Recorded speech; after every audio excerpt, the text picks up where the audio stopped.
श्री भागवत भगवान की है।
पापियों को पाप से है तारती। ये शांति गीत पावन पुनीत पापों को मिटाने वाला हरि दर्शन कराने वाला। ये शांति गीत पावन पुनीत पापों को मिटाने वाला हरि दर्शन कराने वाला। ये सुख करनी है दुख हरनी, ये सुख करनी है दुख हरनी, सुख करनी है दुख हरनी, ये सुख करनी है दुख हरनी। मधुसूदन की आरती पापियों को पाप से है तारती। भागवत भगवान की है आरती पापियों को पाप से है तारती। ये मधुर बोल सतमंगल खोल सतमार्ग बताने वाला बिगड़ी को बनाने वाला। ये मधुर बोल सतमंगल खोल सतमार्ग बताने वाला बिगड़ी को बनाने वाला। श्री राम यही घनश्याम यही, श्री राम यही घनश्याम यही, प्रभु के मंगल की आरती पापियों को पाप से है तारती। भागवत भगवान की है आरती पापियों को पाप से है तारती। भागवत भगवान की है आरती पापियों को पाप से है तारती। शांति शांति सावा सामग्री अदल्ला पुष्पाण हित्वा मंत्र पुष्पाण हरि ओम निर्णय नंदमेवास्तान धर्मान धर्मण्यासन्न देहनातो महिमानः संसत पूर्वे शाद्याः चंद्रेवा हरि ओम एकदन्ताय वरहे वक्रतुण्डाय धीमहि तन्नो धन्ति प्रचोदयात्। श्रीमन्विकावगुणजं भगवाटलब्धे पुण्णागरामिकरसारपुष्पै दिनभप्रबालकुलशीतलमञ्जनेभे त्वां पूजयामि नानासुरपुष्पाणि यथा कालो भवामि च पुष्पाञ्जलिर्मयादत्तः ग्रहाणरत्तमेश्वर। मंत्र पुष्पांजलि समर्पयामि। कृष्ण कन्हैया लाल की जय हो, वृंदावन बिहारी लाल की जय हो, धर्म की जय हो, अधर्म का नाश हो, नाड़ियों में सद्भावना हो, विश्व का कल्याण हो, माता की जय। कथाएं कभी पूरी नहीं होती, कथाओं का केवल विश्राम होता है और आज का विश्राम दिवस हम सभी के मध्य में है। शक्ल दिवस की पावन लीला में महाराज सिंह प्रवेश करेंगे और अपनी पावन वाणी के द्वारा भगवान की पावन कथाओं को आप सभी के समक्ष प्रकट करेंगे। आइए हम सभी मिलकर के पुरुषाय पत्यादिहेतवे तापति कृष्णाय वयं नमः। सच्चित एवं आनंद स्वरूप परमात्मा श्री कृष्ण के चरणार बिंदों में सादर दंडवत प्रणाम करते हुए और उसी परमात्मा को कोटिशः धन्यवाद निवेदित करते हुए यह प्रार्थना करते हैं, प्रभु आपकी बड़ी अनुकंपा है, आपकी इस अनुकंपा से आपके गुणगानों को श्रवण करते और कराते हुए आज का यह सप्तम दिवस प्राप्त हुआ। और आज इस सप्तम दिवस की वेला में आपने पुनः हमें अवसर प्रदान किया, इसके लिए प्रणाम निवेदित करते हैं, धन्यवाद। वैसे तो जीवन के 7 ही दिन हैं, जीवन में 7 ही दिवस प्राप्त होते हैं और वो भी उन लोगों को जो बड़े भाग्यशाली हुआ करते हैं, उन्हें 7 दिवस प्राप्त होते हैं और इन्हीं 7 दिनों में ही जीवन का संपूर्ण सार समाया हुआ। और उस परमात्मा ने 7 के 7 दिन हम सब लोगों को अपनी कथा श्रवण करने और कराने में हमारा मन लगाया, निश्चय ही हमारा यह पुण्य का उदय है। जन्मांतरे भवे पुण्यम तदा भागवतम लभे, यह बात हम लोगों को विस्मृत नहीं करना चाहिए। सदा हमारे स्मरण में यह रहना चाहिए कि जब जन्म जन्मांतर के पुण्यों का संग्रह होता है और वो एक साथ होकर के भाग्य रूप में परिवर्तित होते हैं, तब हमें भगवान की कथा का श्रवण करने का शुभ अवसर प्राप्त होता है। भगवान की कथा का शुभ अवसर प्राप्त होता है। यह भी हमारे प्रारब्ध में, भाग्य में पूर्व से ही लिखा होता है। भाग्य की बात आई तो आज स्मरण होकर आ रहा है कि भागवत कथा की पूर्व संध्या के जो यजमान और यजमान पत्नी है, भागवत के यजमान यही होंगे। भागवत को सिर में पधराते समय, सिर में रखते समय भी यह ज्ञात नहीं था कि भागवत का यजमान कौन होगा, लेकिन जिसका भाग्य उदय होता है उसे अनायास अपने आप परमात्मा अपने पास ले आते हैं। और जिसे आज आप मंच पर यजमान के रूप में प्राप्त कर रहे हैं, तत्काल में उसी क्षण जब भागवत जी की आरती होने की, प्रथम आरती होनी है, नियम है कि व्यास जी का पूजन, सुखदेव जी का पूजन किया जाता है कथा के पहले, तो कोई यजमान होना चाहिए। मुख्य उनके भाग्य से सबका भाग्य 19 था, इसलिए यह शुभ अवसर अनायास ही आप सबको सम्मुख बैठे हुए यजमान और यजमान पत्नी को प्राप्त हुआ। और यह भगवान की कृपा के बिना प्राप्त नहीं होता। भाग्य की बात आई तो भाग्य पर चर्चा करें और फिर आज की कथा में प्रवेश करेंगे। यद्यपि आज की कथा का समय 6 बजे हो जाएगा। भाग्य बनता कैसे, भाग्य बनने की व्यवस्था कैसे होती है, यदि यह आप सब लोगों को मालूम हो कि भाग्य कैसे बनता है, तो हम लोग भी अपना अपना भाग्य बना ले। ये कहते हैं कि कर्म ही पूजा है। यह बात सत्य है कि कर्म ही पूजा है, इसमें लेस मात्र का भी संशय नहीं कि कर्म ही पूजा है। लेकिन कर्म क्या है यह जानना होगा।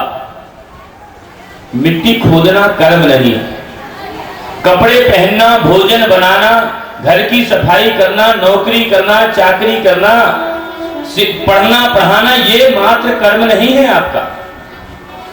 तब हमें यह जानना आवश्यक हो जाता है कि यदि कर्म ही पूजा है तो कर्म क्या है। जो व्यक्ति जिस कार्य को करता है उसका वह कर्म है, उसकी वह क्रिया है, वह कर्म नहीं होता। कर्म को जानने के लिए शास्त्रों को देखना होगा। किम कर्मेति कर्मेप्यत्र मोहिता तस्मात् शास्त्रम प्रमाणम ते कार्य व्यवस्थितौ। शास्त्र बताते हैं कि कर्म क्या है, और जब आप कर्म जान जाएंगे और उस कर्म को करेंगे तो निश्चित जानिए कि कर्म से बड़ी पूजा कोई होती ही नहीं। इस संसार में आने के बाद सबसे पहले स्वर्ग किसे प्राप्त होता है, स्मृतियों ने बताया। सबसे पहले स्वर्ग किसको प्राप्त होता है? बोले जो यज्ञ करता होगा। बोले नहीं, यज्ञ में त्रुटि हो जाती है तब स्वर्ग से वंचित हो जाता है। बोले जो दिन रात भगवान के भजन में लगा रहता होगा, बोले उसे स्वर्ग तो मिलता ही नहीं, भगवान की कृपा प्राप्त होती है। तो बोले जो बहुत सारा दान करता होगा उसे स्वर्ग मिल जाता होगा। बोले दान में भी यदि कोई त्रुटि हो जाए तब भी स्वर्ग से कुछ समय के लिए वंचित होता है। तो बोले स्वर्ग सबसे पहले किसको मिलता है? महाराज मनु ने, भगवान पराशर ने स्मृति पर लिखा, युद्धे एव पलायन्तु न एव कर्म करोति यः स एव देव दर्शेव स गुणेव स्मृतः च यः। अर्थात हमारे जो रक्षक हैं, जैसे सिपाही, फौजी, पुलिस वाला, आर्मी वाला, इन सबको बिना संसार की पूजा पाठ किए हुए जीवन में एक बार भी भगवान का नाम यदि वो ना लें और अपना कर्म ठीक तरह से करें तो स्वर्ग में स्वयं देवराज अपनी अप्सराओं के सहित उसके स्वागत के लिए पहुंचते हैं कि यह पृथ्वी से सैनिक आया हुआ है। तो सबसे पहले स्वर्ग किसे प्राप्त होता है? सैनिक को। हम लोगों का नंबर तो बाद में आता है। तो इसलिए यदि हम अपना कर्म जान जाएं कि कर्म क्या है और फिर उस कर्म को करें तो निश्चय जानिए कि वह कर्म पूजा है। आप जो दिनचर्या करते हैं आपका कर्म नहीं है, दुकान में बैठकर कपड़े बेचने वाला कहता है कि मेरा ये कर्म है। कपड़ा बेचना कर्म है क्या? या कपड़ा सिलना कर्म है? ये कर्म नहीं है, यह तो आपकी आजीविका का साधन है। और आजीविका के साधन को कर्म मत बनाइए। कर्म बड़ा पवित्र होता है और ऐसा किया गया कर्म निश्चित रूप से कर्म ही पूजा है। भगवान की आज सप्तम दिवस की कथा में प्रवेश करने से पहले नित्य की भांति भगवान नाम का संकीर्तन और फिर कथा का प्रारंभ। हे राधे नारायण वासुदेव श्री कृष्ण गोविंद हरे मुरारी हे नाथ नारायण वासुदेव श्री कृष्ण गोविंद हरे मुरारी हे नाथ नारायण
जगत नियंता, हे अकारण करुणा वरुणालय, आपकी कृपा और आपका निवास मेरे हृदय में आज से, और आज से ही नहीं अभी से हो जाए, ऐसी आपकी कृपा मुझ पर हो परमात्मा।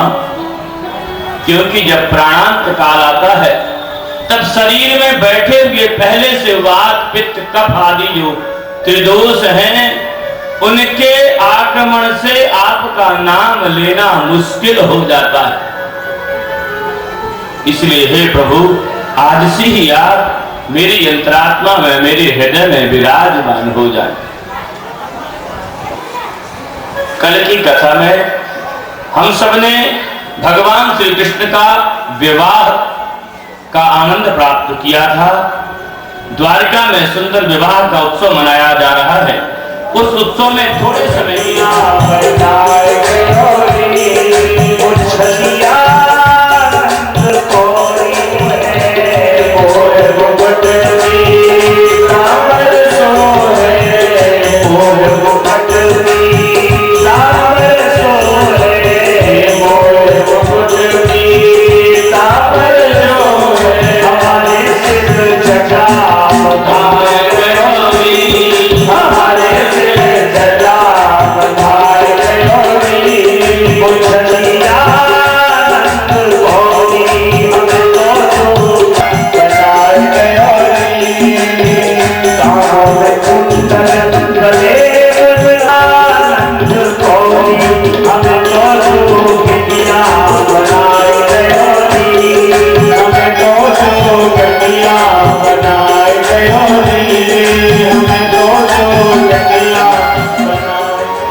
मालूम नहीं रहता कि मृत्यु निश्चित है, और आप हम सब लोगों को तो मालूम है कि मृत्यु निश्चित है, मरना तो है, इसलिए हम लोग डरते नहीं। कितने लोग हैं जो मरने से नहीं डरते? सच्चाई जब मालूम होती है तब डर लगता है। सच्चाई के भान होती ही आपको डर लग गया ना। मरने से क्या बता, क्योंकि मरना तो सत्य है। हो सकता है मरने के बाद जन्म ना हो, यदि हमारा कर्म है बीच में ये विद्युत अर्थात शक्ति। दुर्गा का दूसरे का नाम विद्युत भी है। माता दुर्गा है ना, उसका एक नाम विद्युत भी है, विद्युत दाम समप्रहाम मृगपति। तो बिना विद्युत अर्थात दुर्गा, दुर्गा अर्थात शक्ति, और बिना शक्ति के तो शिव भी नहीं रहते। यदि शिव से शक्ति निकाल ली जाए की मात्रा तो क्या हो जाते हैं? शिव से ही निकलेगा तो क्या बचेगा? सब। और सब को तो जानते हैं क्या स्थिति होती है। तो भगवान के यहां प्रद्युम्न का जन्म हुआ, और जिसको मृत्यु होनी है प्रद्युम्न के कारण बड़ा भय हो गया। उसे यह नहीं मालूम कि मेरे भाग्य में जो है प्रलंबासुर को, कि मेरे भाग्य में यदि प्रद्युम्न के हाथों मृत्यु लिखी है तो निश्चय इसी के हाथों से मृत्यु होगी। क्योंकि विधाता तो पहले ही लिख देते हैं, जन्म विवाह मरण गति सोई, जहां जस लिखा तहां तस हुई।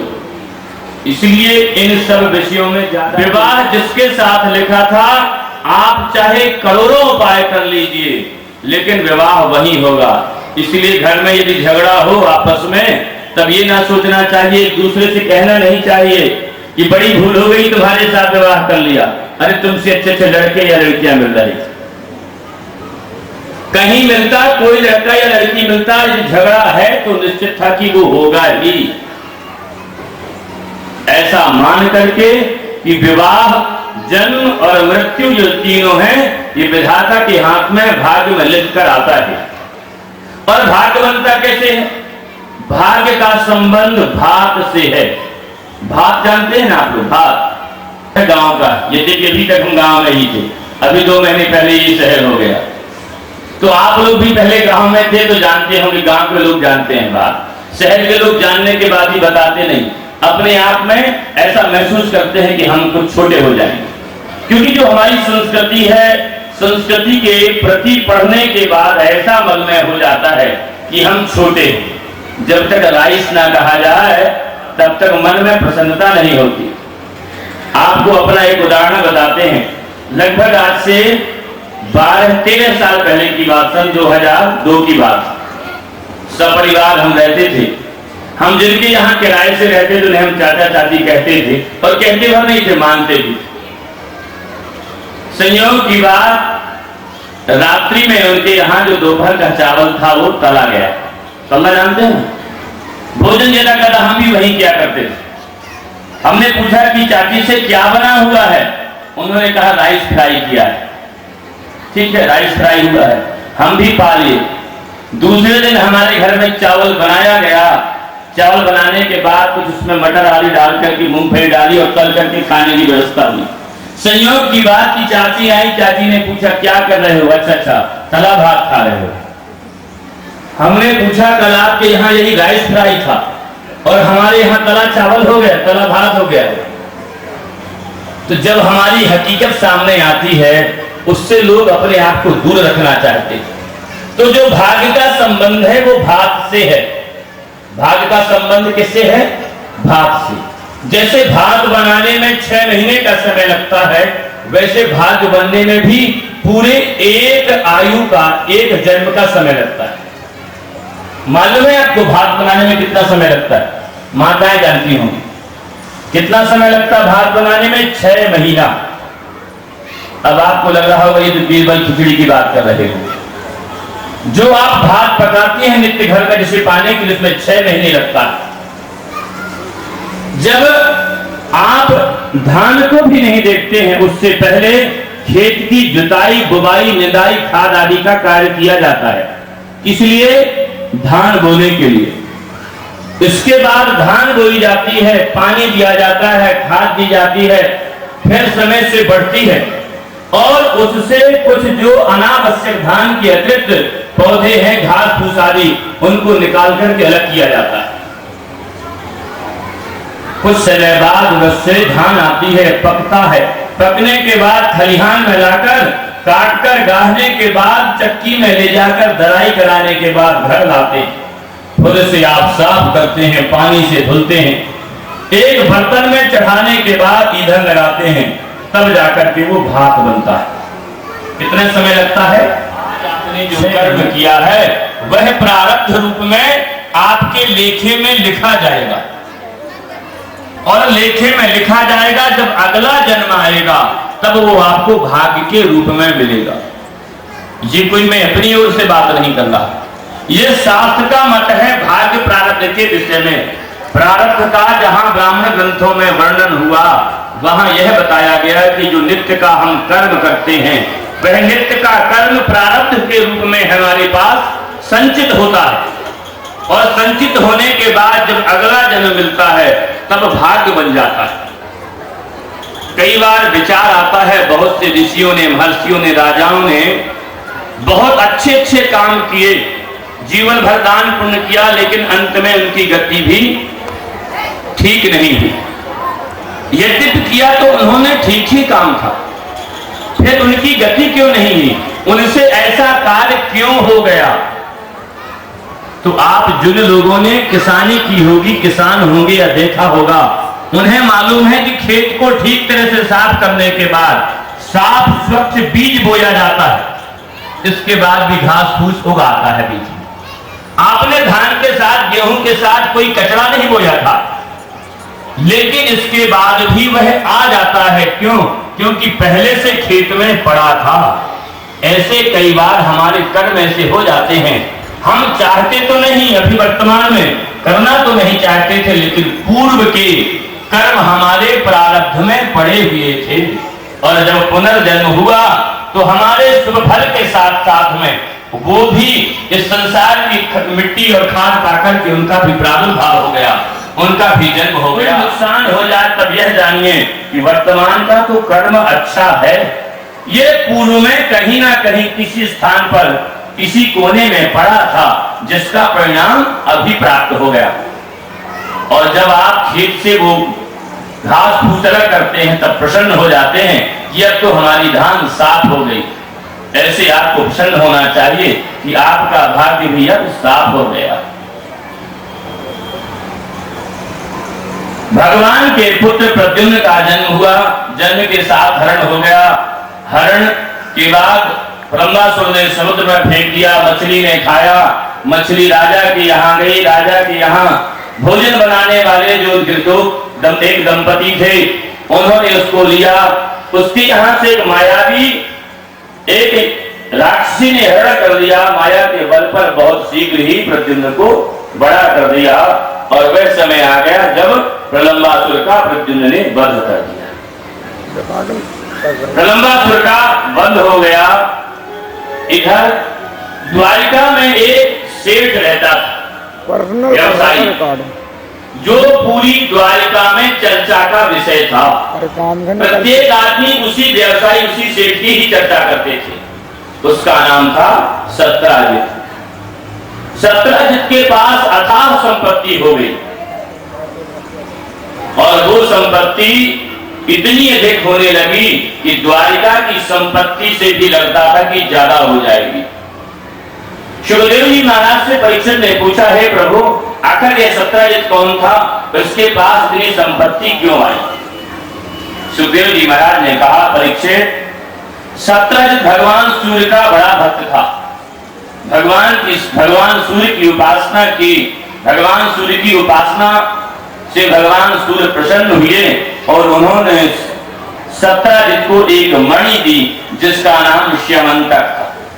उस श्यमंतक मणि को देने के बाद भगवान भास्कर ने कहा कि सत्राजित, यह तुम्हें नित्य एक मन सोना प्रदान करेगी। प्रातः काल होता, स्नान के बाद सत्राजित उस मणि के पास पहुंचते और एक मन सोना मिल जाता था। ऐसा करते करते बहुत सारा सोना सत्राजित के पास इकट्ठा हो गया। कुछ लोगों ने सत्राजित से कहा कि सत्राजित, ये तुम्हारे पास जो अमूल्य मणि है, इसे द्वारिकाधीश के राजकोष में दे दो, जिससे कि राज्य का भला होगा। राजकोष बढ़ेगा तो संपूर्ण राज्य के काम में बहकूस आएगा। सत्राजित ने कहा, मैंने अपनी तपस्या के बल से यह मणि प्राप्त की है, इसलिए इसे मैं राजकोष में नहीं दूंगा। एक दिन की बात है, सत्राजित का छोटा भाई अपने भैया सत्राजित से कहने लगा, भैया, जो यह मणि है बड़ी प्रिय लगती है और मेरी आज इच्छा है कि इस मणि को मैं अपने गले में धारण करने के लिए वन में आखेट करने के लिए जाऊं। सत्राजित भी अपने भाई से बड़ा प्रेम करता था। उसने कहा, ठीक है, और सत्राजित ने आज यह मणि अपने भाई को दे दी। सत्राजित का भाई उस मणि को गले में धारण करके और वन में आखेट के लिए चला। शेर का शिकार करने चला, मृगों का शिकार करने चला कि वन में एक बड़ी घटना हो गई। सत्राजित का भाई आया तो वन में शेर का शिकार करने था, लेकिन आज खुद शेर का शिकार हो गया। सत्राजित का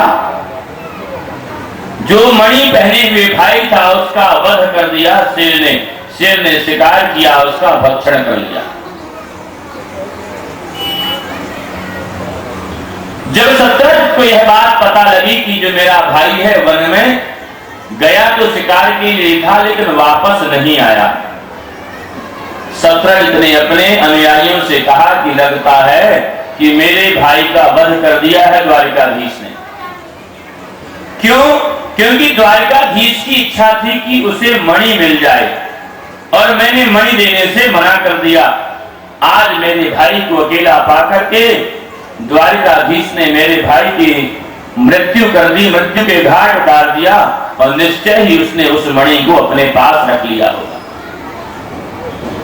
धीरे धीरे यह बात आज दाऊ भैया के पास तक पहुंची कि सत्राजित कह रहा है कि मेरी मणि जो है वह द्वारिकाधीश के पास है और मेरे भाई की मृत्यु भी द्वारिकाधीश के ही कारण हुई। मेरे भाई का वध द्वारिकाधीश ने किया। दाऊ को बात पता लगी, दाऊ बड़े क्रोध में आ गए और निश्चय किया कि इसका दंड सत्राजित को दूंगा कि कभी भगवान द्वारिकाधीश सम्मुख आए। द्वारिकाधीश ने पूछा दाऊ भैया से, दाऊ बात क्या है, बड़ी क्रोधित मालूम पड़ रहे हो। दाऊ ने कहा, कृष्ण देखो, तुम्हें संसार का मान अपमान तो कुछ लगता नहीं, तुम्हें ना सम्मान से बड़प्पन, ना सम्मान से मतलब, ना अपमान से, लेकिन मेरे सामने मुझसे कोई तुम्हारा अपमान कर दे, मुझसे सहन नहीं होता। द्वारिकाधीश ने पूछा, दाऊ भैया हुआ क्या? अरे मेरा किसने अपमान किया? मैं तो अभी भी महल से आ रहा हूं। दाऊ ने बताया कि जो सत्राजित है उसने तुम पर आरोप लगाया है कि उसके भाई का तुमने वध किया है और स्यमंतक नामक मणि तुमने उससे छीन ली। द्वारकाधीश ने कहा, दाऊ भैया यदि बात यह है तो आरोप मेरे ऊपर लगा है। सत्यजित को मारने के बाद तो वह आरोप और निश्चित हो जाएगा, सिद्ध हो जाएगा, सत्य साबित हो जाएगा कि निश्चय ही उसके भाई का वध द्वारकाधीश ने किया था, इसीलिए तो सत्यजित को उसके बड़े भाई ने मार दिया। इसलिए दाऊ भैया पहले उस कलंक को मिटाना चाहिए। दाऊ को समझाया और द्वारकाधीश ने निश्चय किया कि इस कलंक को जो मेरे ऊपर लगा हुआ मैं स्वयं दूर करूंगा। और भगवान ने पता किया कि कौन से वन में सत्यजित का भाई मर गया के लिए गया था। भगवान द्वारकाधीश उस वन की ओर चले। कुछ दूर चले तो देखते क्या है कि एक जगह पर कुछ राजसी वस्त्र पड़े हुए। द्वारकाधीश ने विचार किया कि राजसी वस्त्र हो ना हो सत्यजित के भाई की ही हो। कुछ दूर और चले तो कुछ रक्त प्राप्त हुआ और कुछ दूर चलते हैं तो कुछ ही दूर पर एक सिंह मरा हुआ मिला। सिंह मरा हुआ मिला क्योंकि जब सत्यजित को मारने के बाद वह सिंह जा रहा था कि उसी समय एक भालू से भेंट हो गई शेष की और भालू और सिंह में युद्ध हुआ और वह सिंह मृत्यु को प्राप्त हो गया। पास में ही एक गुफा बनी हुई थी। द्वारकाधीश ने मन में विचार किया, पहले राजसी वस्त्र, फिर सत्यजित के भाई मृत्यु को प्राप्त हुआ है ऐसा लगता है रक्त को देखकर, और इसके आगे एक सिंह मरा पड़ा है और पास में ही एक गुफा है। हो ना हो सत्यजित के भाई के मृत्यु का या जीवित होने का सूचना या संकेत इसी गुफा से प्राप्त होगा, ऐसा विचार करके भगवान उस गुफा में प्रवेश कर गए। भगवान उस गुफा में प्रवेश करते हैं। जैसे ही प्रवेश किया और सामने देखते क्या है कि एक सुंदर कन्या अपने हाथ में उस सुंदर स्यमंतक मणि लेकर के खेल रही है। पास में बहुत से खेल खिलौने पड़े हुए हैं। भगवान ने आवाज लगाई, हे देवी, आपके हाथ में जो यह सुंदर मणि है इसे मुझे दे दो। और जैसे ही उस कन्या ने यह आवाज सुनी कि जोर जोर से अपने पिताजी को पुकारने लगी, क्योंकि उस युवती ने आज तक किसी दूसरे पुरुष को देखा ही नहीं था। अगर किसी को देखा था संसार में तो वह अपने पिता मात्र को, और वो पिता कौन थे? जांबवान। और उनकी जो वह पुत्री थी जिसका नाम था जांबवती। पास में ही वृक्षराज जामवंत थे। जैसे ही उन्होंने अपनी पुत्री की बात, अपनी पुत्री की चीख सुनी कि दौड़कर आए और देखते क्या है कि पास में ही एक राजसी वस्त्रों को धारण किए एक पुरुष खड़ा हुआ है। बिना विचार किए ही जामवंत ने युद्ध के लिए ललकार दिया। भगवान को युद्ध के लिए ललकारा, भगवान को सावधान होने के लिए कहा और जामवंत और द्वारकाधीश का युद्ध होने लगा। बिना सुबह शाम रुके हुए 27 दिनों तक जामवंत और द्वारकाधीश का युद्ध हुआ। और जब आज 27 दिन व्यतीत हो गए, 28वां दिन आया, तब जामवंत के मन में विचार आया कि आज तक मैंने जितनों से युद्ध किया, इतना समय उसे परास्त करने में मुझे नहीं लगा और मेरी भुजाएं भी आज तक युद्ध में कभी थकी नहीं थी, लेकिन आज तो मैं अपने आप को थका महसूस करने लगा। आखिर यह योद्धा कौन है? ऐसा मन में विचार करते करते त्रेता के राम याद आए और जामवंत ने युद्ध को छोड़ दिया, दोनों हाथ जोड़ दिए और स्तुति कर कहने लगे, हे प्रभु, आप कौन हैं? आप अपना परिचय दीजिए, आप कोई साधारण पुरुष तो है नहीं। भगवान ने अपना चतुर्भुज रूप दिखाया और बताया कि मैं द्वापर में मेरा कृष्ण अवतार है, जो त्रेता में राम था, और हे जामवंत, तुमने ही मुझसे याचना की थी जब रामावतार में राम के साथ युद्ध हुआ, सारे योद्धाओं ने युद्ध किया। उस युद्ध में सब योद्धाओं ने एक दूसरे के साथ युद्ध किया, लेकिन जामवंत को उनके लायक कोई योद्धा ही नहीं मिला। ऐसा कोई योद्धा नहीं था जिसके साथ जामवंत युद्ध कर सके। जामवंत कैसे योद्धा है?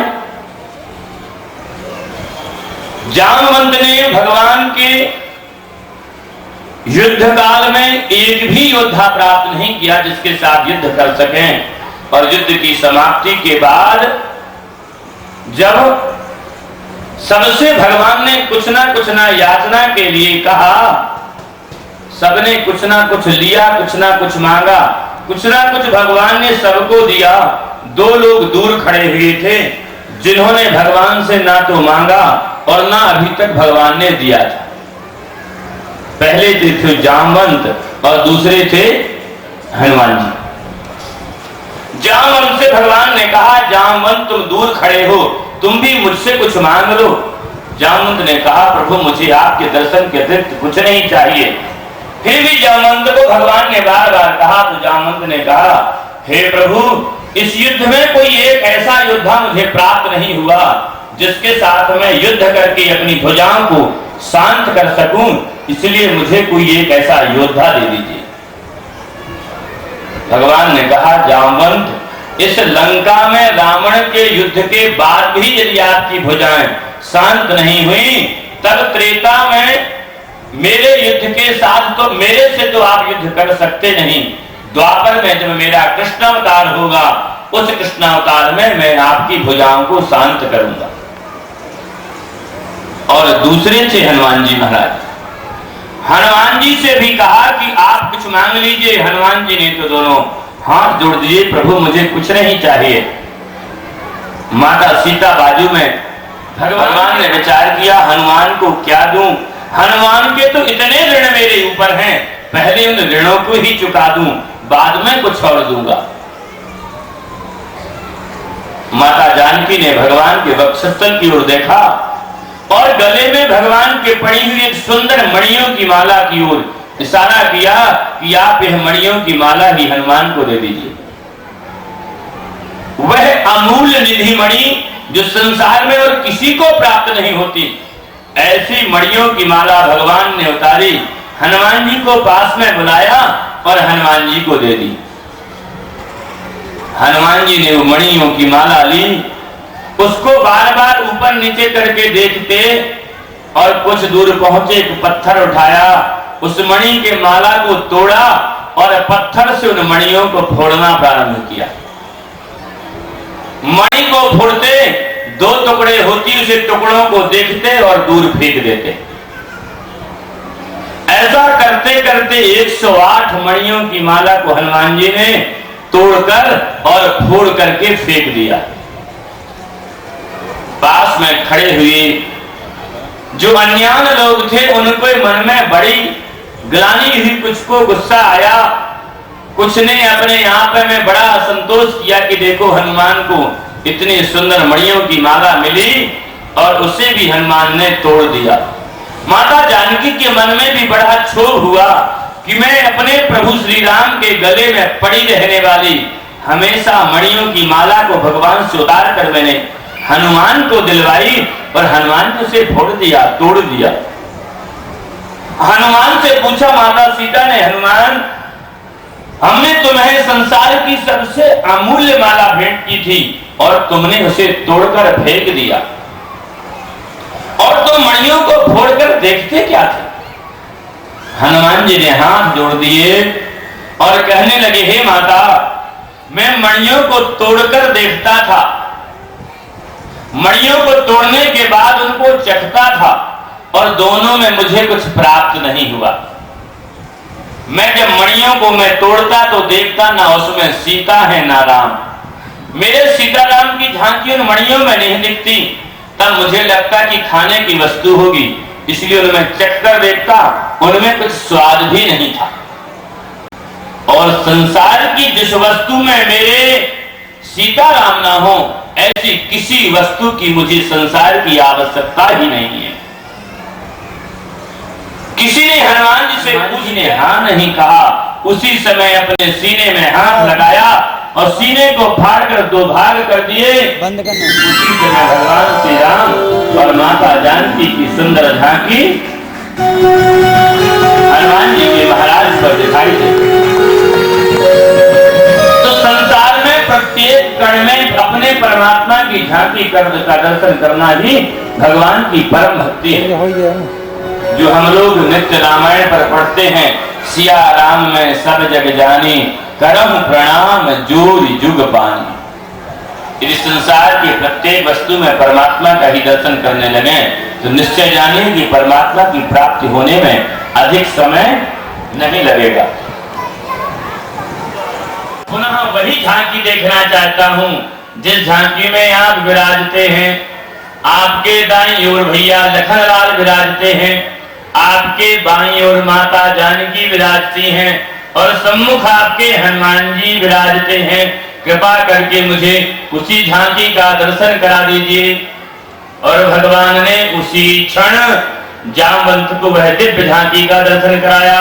बोले सीताराम भगवान की जय हो। भगवान ने अपने आने का कारण बताया, कहा जामवंत तुम्हारी इस कन्या के हाथ में जो मणि है उसे लेने के लिए मैं आया हूं।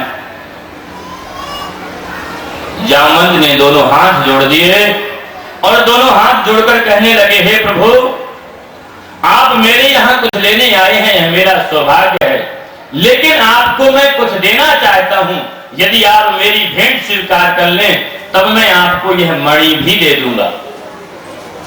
द्वारकाधीश ने विचार किया कि पहले इनकी भेंट स्वीकार करें तब मणि मिलेगी, और ना मालूम भेंट में क्या देने वाले हैं। द्वारकाधीश ने कहा, जामवंत आप जो भेंट देंगे मुझे स्वीकार है। जामवंत ने अपनी पुत्री जाम्बवती का हाथ पकड़ा, द्वारकाधीश के हाथ में दिया और कहने लगे, प्रभु आप इसका पानी ग्रहण कर लें, इसके साथ आप विवाह कर लें।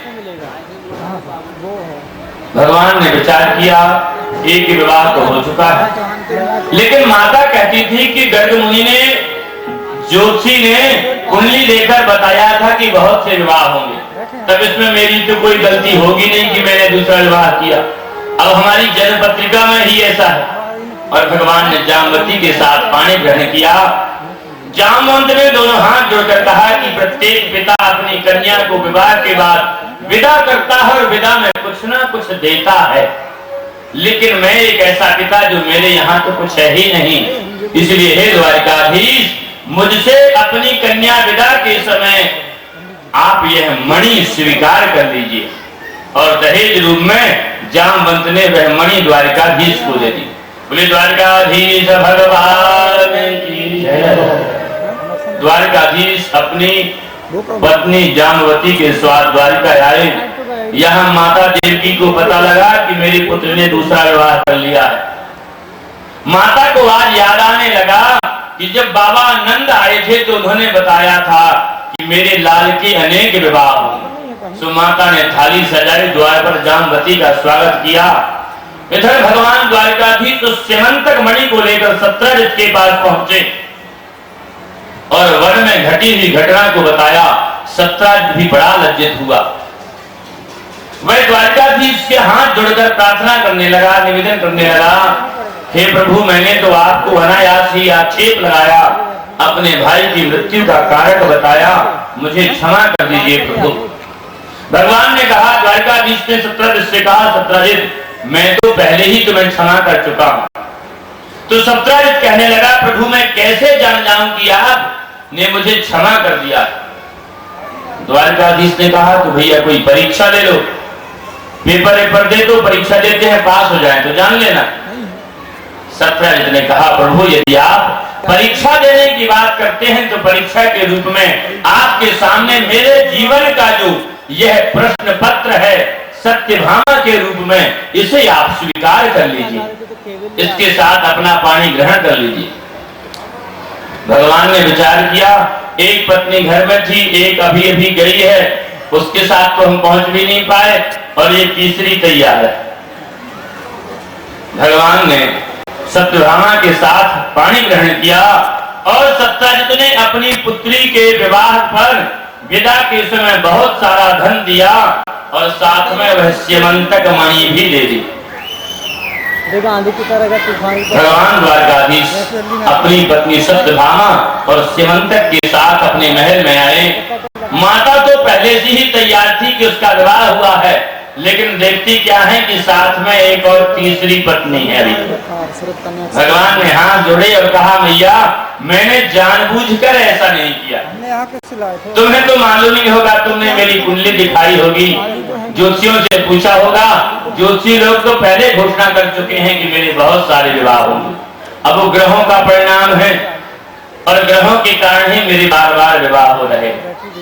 माता बड़ी उत्साहित हैं, सत्यभामा का स्वागत किया, भगवान द्वारिकाधीश की आरती की और हे परीक्षित, इसके बाद भगवान के और 5 विवाह हुए। उन विवाहों में कालिंदी का चौथा विवाह, कालिंदी की समाख्याता वसाम यमुना जले। भगवान भास्कर भगवान सूर्य की पुत्री थी कालिंदी और यमुना के जल में वह निवास करती थी। भगवान को पति रूप में प्राप्त करने के लिए तपस्या किया और जब भगवान मिले तो अपना परिचय दिया। कालिंदी की समाख्याता वसामी यमुना जले, मेरा नाम कालिंदी है और मैं इस यमुना के जल पर निवास करती हूँ।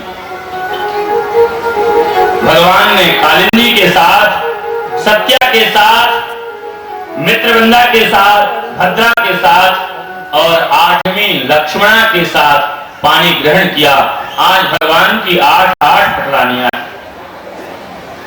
तब तक भगवान को पता लगा कि एक भौमासुर नाम का राक्षस है जिसने 16,000 कन्याओं को अपने कारागार में बंद करके रखा हुआ और वो सब कन्याएं भौमासुर से बड़ी दुखी। भगवान द्वारिकाधीश उन सबकी मनोवेदना को समझते हुए भौमासुर के यहाँ पहुंचे। भौमासुर का वध किया, कारागार से 16,100 कन्याओं को बाहर किया।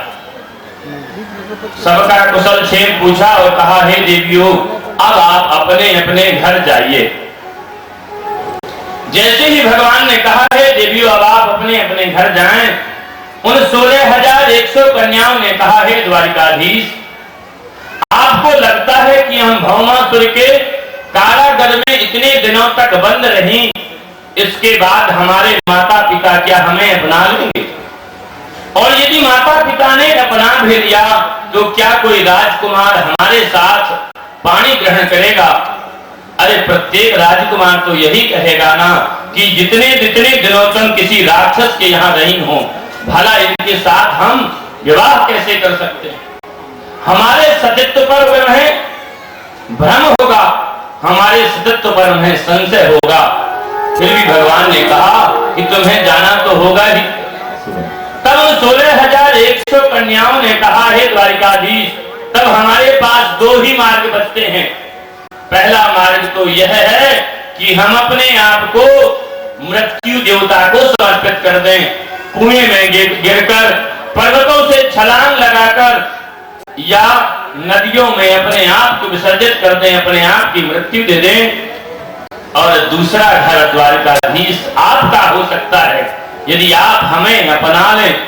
ऐसे बहुत सी विधि से वह 16,100 कन्याएं भगवान द्वारिकाधीश से प्रार्थना करने लगी। मेरा कोई न सहारा बिन तेरे,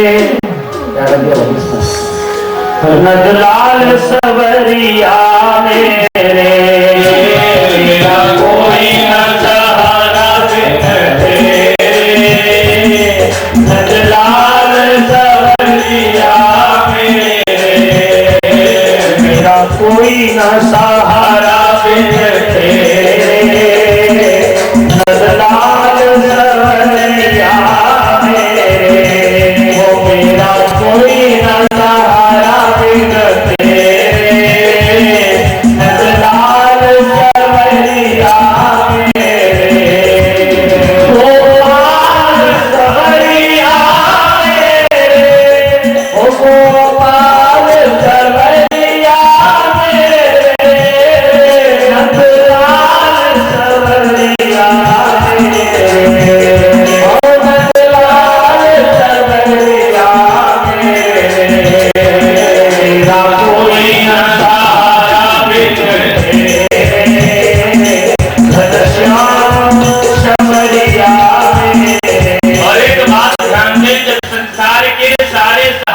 से आप दूर हो जाते हैं तभी परमात्मा का सहारा मिलता है।